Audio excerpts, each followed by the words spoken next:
বৃষ্টি বাধা উপেক্ষা করে বাংলাদেশ ফেডারেল সাংবাদিক ইউনিয়নের সভাপতি রুহুল আমিন গাজীর জানাজায় অংশ নেন বিভিন্ন পেশার হাজার হাজার মানুষ। গণতন্ত্র রক্ষার আন্দোলনে রুহুল আমিন গাজীর লড়াই সংগ্রামের কথা স্মৃতিচারণ করেন বিভিন্ন রাজনৈতিক দলের নেতৃবৃন্দ। মুক্ত সাংবাদিকতা চর্চায় সাংবাদিক রুহুল আমিন গাজীর অবদানের কথা তুলে ধরেন তথ্য উপদেষ্টা মোহাম্মদ নাহিদ ইসলাম।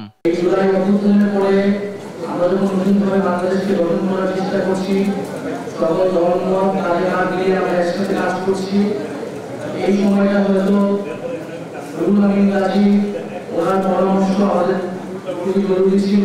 আমাদের সাংবাদিকতাকে গণমাধ্যমের জন্য নতুনভাবে পুনর্গঠনের কথা ভাবছি, কিন্তু দুঃখের বিষয় সেই সুযোগ থেকে আমরা বঞ্চিত হলাম। পরে রুহুল আমিন গাজীর জানাজা পড়ান বাংলাদেশ জামায়াতে ইসলামীর আমির ডক্টর শফিকুর রহমান।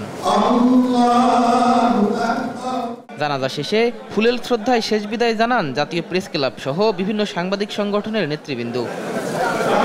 শাহিদুজ্জামান সাকিব, দেশ টিভি, ঢাকা।